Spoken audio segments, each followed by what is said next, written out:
بدقسمتی سے آج علم دین کو پڑھے لکھے یا مڈل کلاس کے لوگ یا کھاتے پیتے گھرانے کے لوگ اپنے بچوں کا کیریئر نہیں بناتے۔ علم دین حاصل کرنے کے لیے صرف غریب خانوادوں کے، غریب گھرانوں کے بچے رہ گئے ہیں آج کی دنیا میں ایک طویل عرصے سے۔ کیوں بھیجتے ہیں؟ دین سیکھنے کے لیے، چونکہ ان کے پاس کسی کالج یونیورسٹی میں بھیجنے داخل کرنے کی نہ ایڈمیشن فی ہے نہ منتھلی فی ادا کرنے کے وسائل ہیں۔ اخراجات بہت بڑھ گئے ہیں، لہٰذا وہ جو نہیں افورڈ کر سکتے، افورڈیبلٹی کا مسئلہ ہے، وہ اس کو دین کا علم سیکھنے کے لیے بھیج دیتے ہیں کہ چلو مفت میں مل رہا ہے تو یہی سیکھ لے، کچھ نہ کچھ تو کمانے والا بن جائے گا نا۔ تو نیت اس کے بھی حصول کی اولاد کے لیے علم دین کی فضیلت نہیں ہے، وہ کیریئر نہیں ہے کہ کوئی حضور علیہ السلام کے پیغام کو امت تک پہنچانے کا کیریئر بنائے، اس کو آئیڈیل سمجھے۔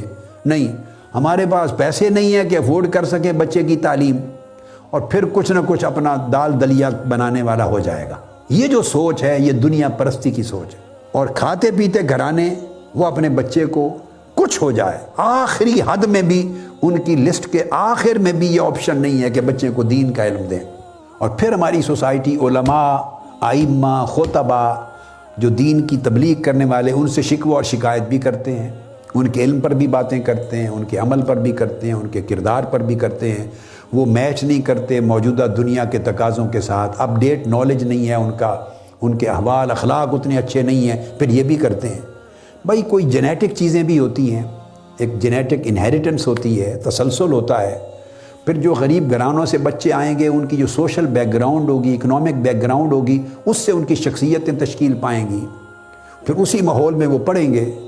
ایک جیسے بچوں کے ماحول میں تو کمپنی بھی کرتی ہے، کچھ نیچر ہوتی ہے، کچھ نرچر ہوتا ہے، اور وہیں سے پڑھ کے پھر وہ جس ماحول میں جائیں گے مسجد میں امامت کر کے، تو مسجد کی کمیٹی ان کو تنخواہ دے گی اپنا ملازم اور نوکر سمجھ کر۔ تو اول سے لے کے آخر تک جس طرح کی زندگی ان کو آپ نے، ہم نے، سوسائٹی نے مہیا کی ہے، اس سے بہتر ان کے کردار اور درجے اور تقویٰ اور ان کے اخلاق کی آپ کیا توقع کرتے ہیں؟ سوسائٹی کی ان پٹ کیا ہے؟ کیا ہم اچھے کھاتے پیتے گھرانوں کے جو بے نیاز لوگ ہیں، جو محتاج نہیں ہیں، کیا ہم افورڈ کرتے ہیں اپنے بچوں کو دین سکھانے کے لیے تیار ہیں؟ یا ایک سوال پیدا ہوتا ہے، وہ کہیں گے جی وہ کیا سکھائیں، اس سے ان کو کیریئر نہیں ہے، کوئی جاب اپرچونیٹیز نہیں ہے، کوئی بڑا عزت والا روزگار نہیں ملتا۔ تو ہاں، تو سوال یہ ہے کہ اگر آپ اپنے بچوں کے لیے یہ سوچتے ہیں تو جو غریب، جو وسائل نہیں رکھتے، افورڈ نہیں کر سکتے، اگر وہ بھیجیں گے تو پھر تنقید کیسی؟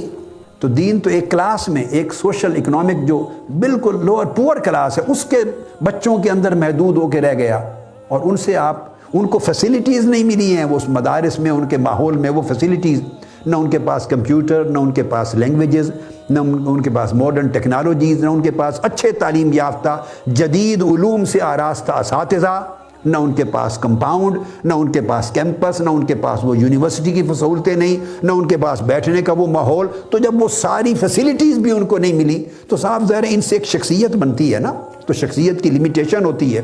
آپ اس لمیٹیشن سے بیونڈ کیا توقع کرتے ہیں کہ سوسائٹی کو وہ ڈیلیور کریں گے؟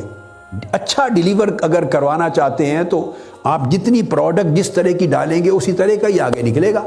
پروڈکٹ تیار ہو کر جو خام مواد ڈالیں گے اس طرح کا ہوگا، جو اس کو ماحول، فیسیلیٹیز، ضروریات جو کچھ مہیا کریں گے وہی پروڈکٹ آئے گی۔ تو اس پورے عمل کی ذمہ دار ہماری سوسائٹی ہے، ہمارا سسٹم ہے، ہم خود ذمہ دار ہیں۔ لہٰذا کہنے کا مقصد یہ ہے کہ کچھ پڑھے لکھے کھاتے پیتے گھرانے خدا کے لیے اپنے بچوں کو آقا علیہ الصلوۃ والسلام کے علم دین کا وارث بنانے کے لیے نکالیں، لیکن یاد رکھ لیں کہ محنت کے بغیر نہیں ملتا کچھ۔ تو ہم اپنی فیملی جو ہیں پڑھے لکھے لوگ اور کھاتے پیتے لوگ، کچھ فیملیز حصہ نکالیں اللہ اور اللہ کے رسول کے لیے، اپنی اولاد میں سے علم دین کے لیے، اللہ کے نبی کے علم کا وارث بنائیں، نائب بنائیں، خلیفہ بنائیں، امت کا دینی رہبر بنائیں۔ اس کو وہ بطور کیریئر لیں۔ کھاتے پیتے لوگ بچوں کو بزنس بنا دیں۔ اب بھی تو ساری عمر بزنس کرنے والے بزنس کر کر کے مر جاتے ہیں اور مال دولت کما کما کے اولادوں کے لیے چھوڑ جاتے ہیں۔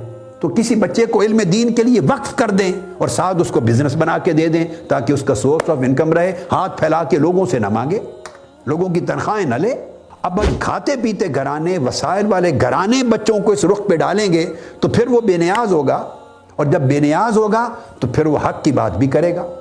گلا تو گھونٹ دیا اہل مدرسہ نے تیرا، کہاں سے آئے صدا لا الہ الا اللہ، تو وہ پھر اس کی صدا لا الہ الا اللہ بڑی گرج کے ساتھ آئے گی، کیونکہ اس نے کسی سے مانگنا نہیں ہے، اس کو کسی کا ڈر نہیں ہے۔